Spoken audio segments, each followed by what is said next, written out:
नमस्कार विद्यार्थी मित्रांनो, आपल्याला या व्हिडिओमध्ये स्टॅटिस्टिक्स हा नवीन लेसन आपल्याला स्टार्ट करायचा आहे. स्टॅटिस्टिक्स म्हणजेच काय तर स्टॅटिस्टिक्स म्हणजेच कॅल्क्युलेशन्स.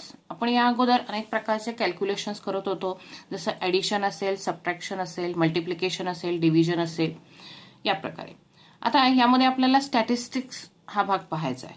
बघा, स्टॅटिस्टिक बघण्याच्या आधी आपण एक टर्म बघणार आहोत, ती म्हणजे ॲव्हरेज. ॲव्हरेज म्हणजे काय हे तुम्ही गेल्या वर्षी शिकलेले आहात.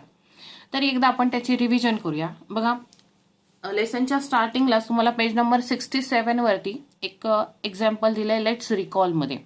The number of pages of a book Ninad read for 5 consecutive days were 60, 50, 54, 46, 50. बघा, निनाद नावाचा एक मुलगा आहे, तो रोज सलग 5 दिवस एक बुक रीड करतो. पहिल्या दिवशी त्याने 60 पेजेस रीड केले, दुसऱ्या दिवशी 50 पेजेस रीड केले, तिसऱ्या दिवशी 54 पेजेस रीड केले, फोर्थ डेला 46 पेजेस रीड केले आणि फिफ्थ डेला 50 पेजेस रीड केले.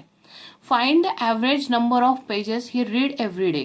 तर त्याने दररोज किती पेजेस म्हणजे किती ॲव्हरेज पेजेस रीड केले आहेत ते आपल्याला काढायचे. आपल्याला ॲव्हरेज काढायचं आहे ठिकाणी.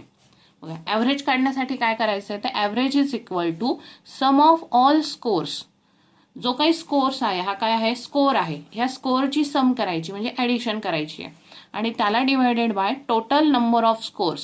किती स्कोर्स आहेत तर 1, 2, 3, 4, 5 आहेत, तर 5 ने त्याला डिवाइड करायचं आहे. या प्रकारे ॲव्हरेज काढला जातो. बघा, इथे 60 प्लस 50 प्लस 54 प्लस 46 आणि प्लस 50 ह्या सगळ्या दिलेल्या स्कोरची ॲडिशन केली आहे आणि हे किती स्कोर्स आहेत, 5 स्कोर्स आहेत, म्हणून याला 5 ने डिवाइड करायचं आहे. ओके, यांची आपण ॲडिशन करून घेऊया. आपण काय येईल ॲडिशन, 60 प्लस 50, 60 प्लस 50 येतील 6 प्लस 5 11, 110. त्याच्यामध्ये प्लस 54 ॲड करा, 4, 1 प्लस 5 6 आणि 1 ॲज इट इज, प्लस त्याच्यामध्ये 46 ॲड करा, 4 प्लस 6 10 शी 0, 1 कॅरी होईल, 6 प्लस 4 10 प्लस 1 11 शी 1 कॅरी झाला, 1 प्लस 1 2, 210 आणि प्लस त्याच्यामध्ये 50 ॲड करायचे. 210 प्लस 50 260. Okay, 260 divided by 5. 5 ने डिवाइड केलं तर 5 5 जा 25. 26 मधून 25 गेले, 1 राहील, 1 आणि हा 0 पुढचा म्हणजे 10 झाले आणि 5 2 जा 10. हे तुम्ही डिवायडेशन या पद्धतीने करून पहा तुमच्या नोटबुकमध्ये. त्याचा आन्सर 52 येतं. मग हा जो 52 आहे हा 52 काय आलेला आहे, ॲव्हरेज आलेला आहे. की निनादने ॲव्हरेज नंबर ऑफ पेजेस किती रीड केलेले आहेत तर 52 पेजेस रीड केलेले आहेत daily. Average of number of pages read daily is 52. आता हा जो आपण ॲव्हरेज काढलेला आहे ह्या ॲव्हरेजलाच आपण स्टॅटिस्टिक्समध्ये मीन असं म्हणतो किंवा अरिथमॅटिक मीन असं म्हणतो. बघा, the average is also known as arithmetic mean or mean. म्हणजे अरिथमॅटिक मीन हा वेगळा काहीतरी आहे का तर नाही, तो अरिथमॅटिक मीन किंवा मीन म्हणजेच काय आहे तर ॲव्हरेज आहे. पण जर आता तुम्हाला इथे स्कोअर्स फक्त 5 डेजचेच दिलेले आहेत, पण याऐवजी तर तुम्हाला जास्त स्कोअर दिला असेल की समजा तुम्हाला एका क्लासमधल्या एक क्लास आहे आणि त्या क्लासमध्ये मॅथ्स या सब्जेक्टचा क्लासचा स्कोअर काढायचा आहे आणि त्या क्लासमध्ये 50 स्टुडंट्स आहेत, तर तुम्ही अशी 50 स्टुडंटच्या मार्क्सची ॲडिशन करत बसणार का? आणि ती समजा केली तरी ती ॲडिशन चुकण्याची शक्यता जास्त असते. मग जेव्हा आपल्याकडे जास्त डाटा किंवा जास्त स्कोअर अवेलेबल असतो त्यावेळेला आपण कोणती पद्धत वापरली पाहिजे तर ती आहे अरिथमॅटिक मीनची. हा आहे ॲव्हरेजच, पण ती काढण्याची पद्धत थोडीशी वेगळी आहे. त्याच्यासाठी आपल्याला टेबल ड्रॉ करावा लागणार आहे, त्याच्यात वेगवेगळे कॉलम्स आखावे लागणार आहेत आणि मग एक्झाम्पल सोप्या पद्धतीने सोडवायला शिकायचं आहे. आता आपण बघूया की अरिथमॅटिक मीन म्हणजे काय आणि त्याच्यावरती एक आधारित एक्झाम्पल पाहूया. अरिथमॅटिक मीन म्हणजे आत्ताच मी तुम्हाला सांगितलं की त्यालाच आपण मीन असं म्हणतो. आता त्याच्यावर डिपेंड आपण एक एक्झाम्पल बघूया. The marks obtain by 37 students of standard 8 in a test of 10 marks are given below. 8वीच्या मुलांची 10 मार्कांची एक परीक्षा झालेली होती. 8वीच्या वर्गामध्ये एकूण 37 स्टुडंट्स आहेत. त्यांचे मार्क्स आपल्याला इथे खाली दिलेले आहेत. 10 पैकी जे काही मार्क्स त्यांना मिळालेले आहेत ते इथे दिलेले आहेत आणि त्याचा आपल्याला मीन फाइंड आउट करायचा आहे. Find the mean of the data. आपल्याला याचा मीन फाइंड आउट करायचा आहे. मीन म्हणजेच काय, अरिथमॅटिक मीन आणि मीन हे दोन्ही एकच शब्द आहेत. आता हा मीन फाइंड आउट करण्यासाठी आपल्याला बघा इथे खाली कॉलम बनवावा लागेल. त्याच्यामध्ये पहिला आपल्याला घ्यावं लागेल मार्क्स आपण XI ने डिनोट करणार आहोत. त्यानंतर आपल्याला सेकंड कॉलममध्ये लिहावं लागेल टॅली मार्क्स. थर्ड कॉलममध्ये लिहावं लागेल नंबर ऑफ स्टुडंटची फ्रिक्वेन्सी आपण FI ने दाखवणार आहोत. आणि फोर्थ कॉलममध्ये आपल्याला XI मल्टिप्लाय FI म्हणजे हा फर्स्ट कॉलम आणि थर्ड कॉलमचं आपल्याला इथे मल्टिप्लिकेशन करायचं आहे. ओके, आता आपल्याला मार्क्स लिहून घ्यायचे आहेत. मार्क्सचा जो स्कोअर दिलेला आहे किंवा हा जो डाटा दिलेला आहे हा डाटा ऑब्झर्व करायचा आहे. याच्यामध्ये सगळ्यात स्मॉलेस्ट नंबर कोणता आहे किंवा सगळ्यात कमीत कमी मार्क कोणते आहेत. तर बघा त्याचं ऑब्झर्वेशन केलं तर आपल्याला 2 हा नंबर मिळतोय की 2 एवढे मार्क्स सगळ्यात कमीत कमी आहेत. मग इथे आपण सगळ्यात आधी 2 असं लिहून घ्यायचं आहे. 2 नंतर 3 मार्क्स आहेत का या ठिकाणी 3 मार्क्स सुद्धा आहेत, 4 आहेत, 5 आहेत, 6 आहेत, 7 आहेत, 8 आहेत, 9 आहेत आणि 10 पण आहेत. म्हणजे इथे आपण 2, 3, 4, 5, 6, 7, 8, 9, 10 या प्रकारे आपण असेंडिंग ऑर्डरमध्ये हा डाटा लिहून घ्यायचा आहे. काय केलं आपण बघा सगळ्यात कमीत कमी मार्क कोणते आहेत ह्या डाटामध्ये दिलेले ते आपण शोधले. ते मिळाले आपल्याला 2 आणि 2 नंतर 2 मार्क्सवाले विद्यार्थी आहेत, 3 मार्क्सवाले आहेत, 4 मार्क्सवाले आहेत, 5 मार्क्सवाले आहेत, असे पूर्ण 10 मार्क्सपर्यंत असणारे विद्यार्थी आहेत. सो आपण 2, 3, 4, 5, 6, 7, 8, 9, 10 हा डाटा असेंडिंग ऑर्डरमध्ये लिहून घेतलेला आहे. ही झाली आपली फर्स्ट स्टेप.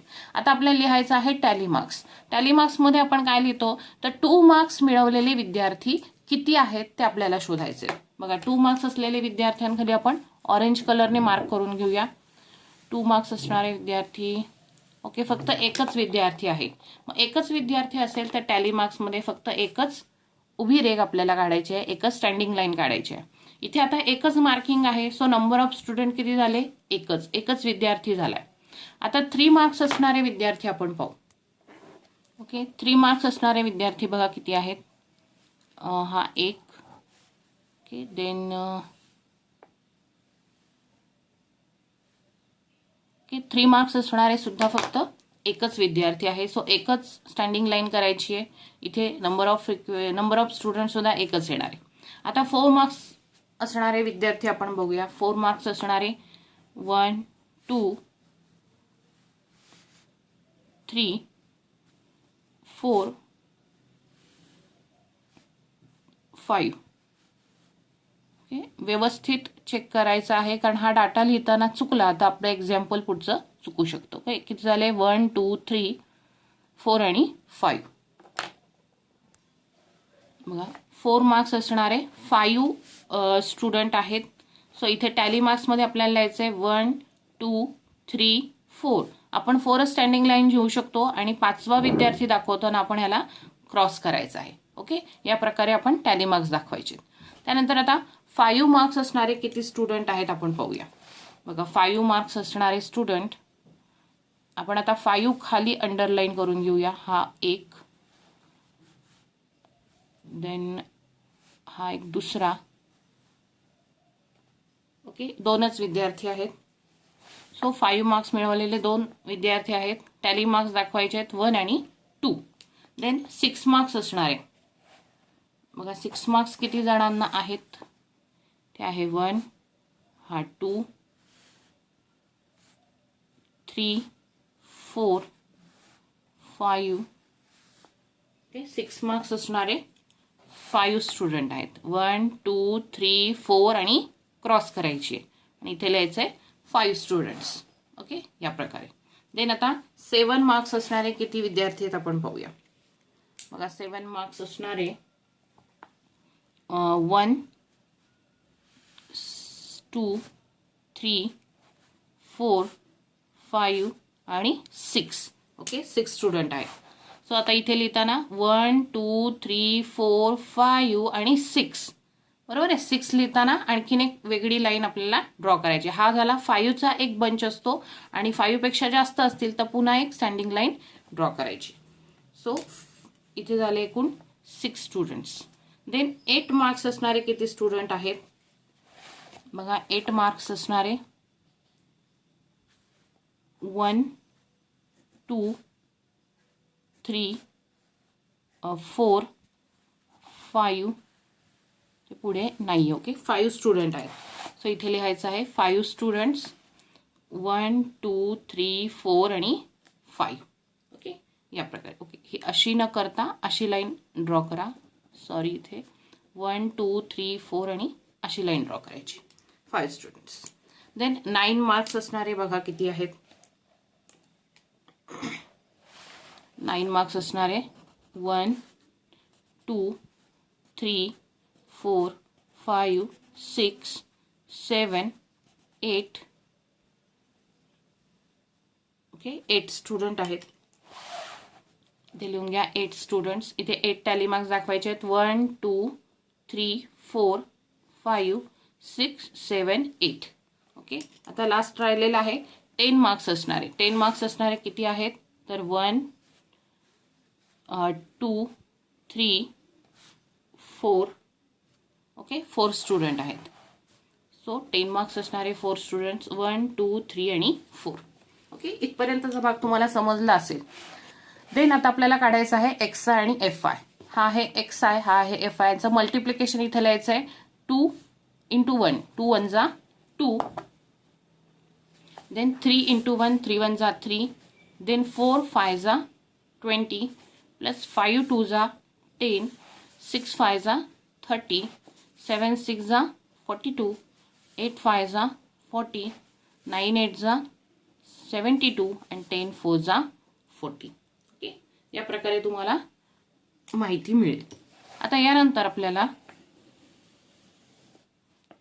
बघा इथे टोटल नंबर ऑफ स्टुडंट्स आपण n ने दाखवणार आहोत. टोटल नंबर ऑफ स्टुडंट्स किती येतील 1 + 1 2 2 + 5 7 7 + 2 9 9 + 5 14 14 + 6 20 20 + 5 25 25 + 8 33 + 4 34 35 36 37. ओके, आता हे आन्सर तुमचं करेक्ट येतं की नाही इथेच तुम्हाला समजेल, कारण इथे आपल्याला क्वेश्चनमध्ये दिलेलं असतं the marks obtained by 37 students. म्हणजे त्यामध्ये आपल्याला 37 स्टुडंट्सचे मार्क्स दिलेले आहेत.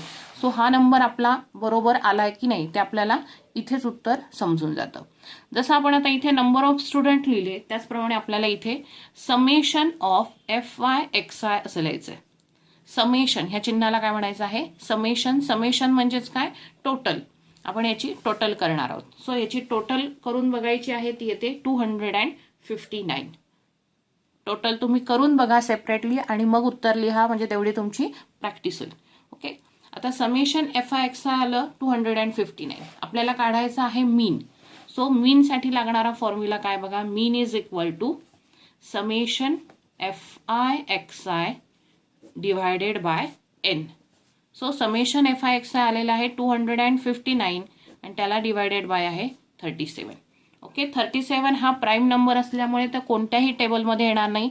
डायरेक्ट 37 ने याला डिवाइड करायचं आहे.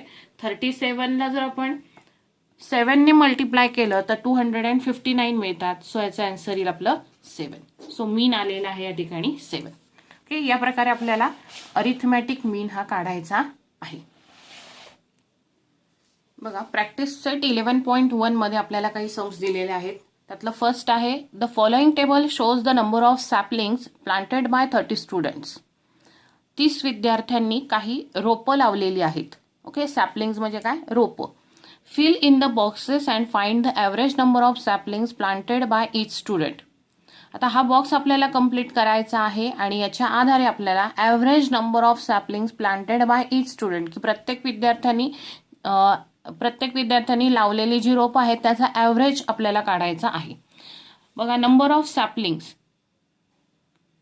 XI ने दाखवलेला आहे त्यांचा स्कोर 1 2 3 4 म्हणजे 1 रोप 2 रोपं 3 रोपं 4 रोपं. आता किती किती विद्यार्थ्यांनी लावलेले आहेत तर इथे दिले नंबर ऑफ स्टुडंट्स FI ने दाखवलेला आहे. म्हणजे एक जे सॅपलिंग आहे ते 4 स्टुडंट्सने प्लांट केलंय.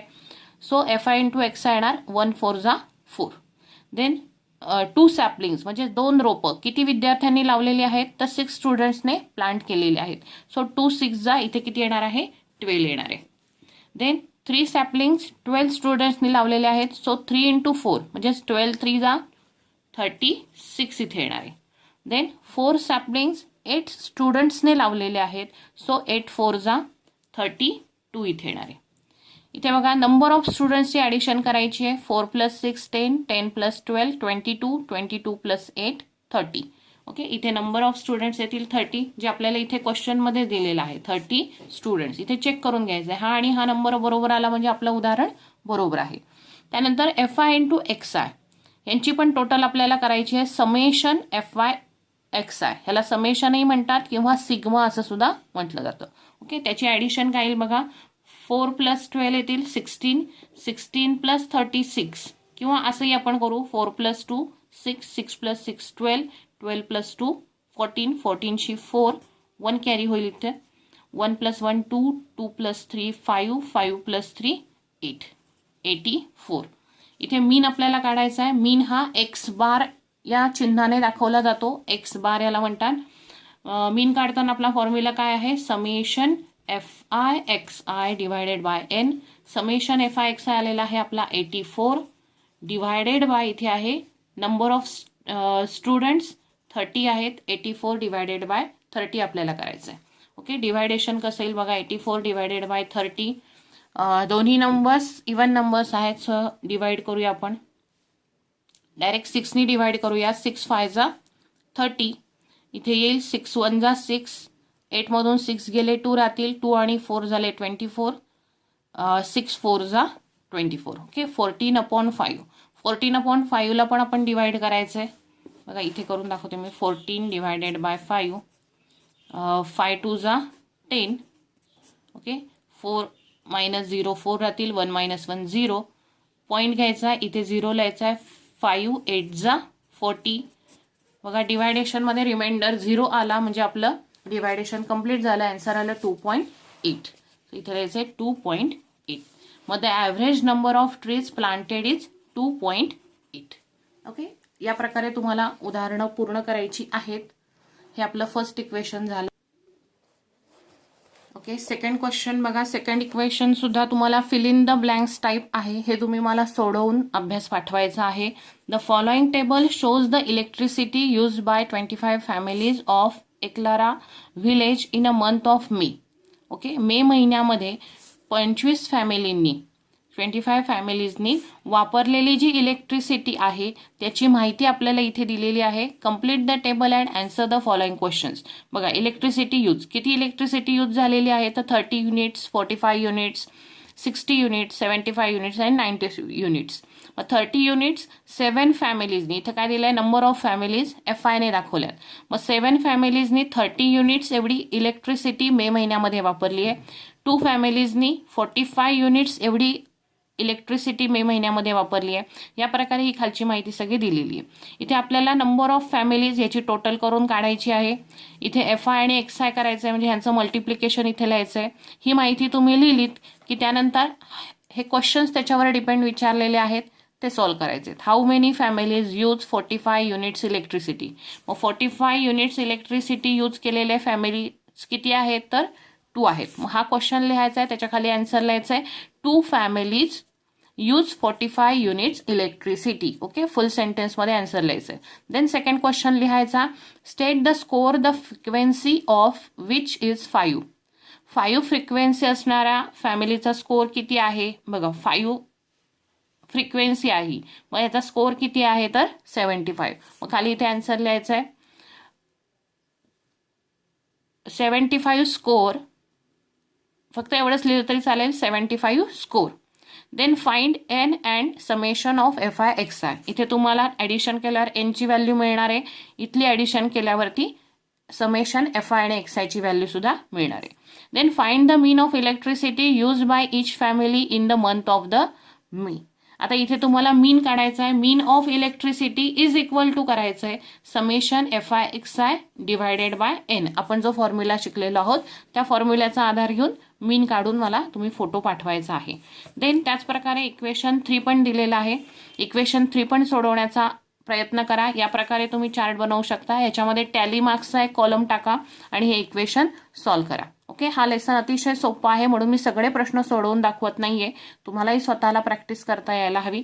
यातला 4th क्वेश्चन जो आहे तो या वर्षीच्या सिलेबसमधून कट केलेला आहे. सो क्वेश्चन 2 आणि क्वेश्चन 3 तुम्ही सॉल्व्ह करायचा आहे आणि मला फोटो पाठवायचा आहे. ओके, व्हिडिओ आवडला असेल तर लाईक करा, शेअर करा आणि सबस्क्राईब सुद्धा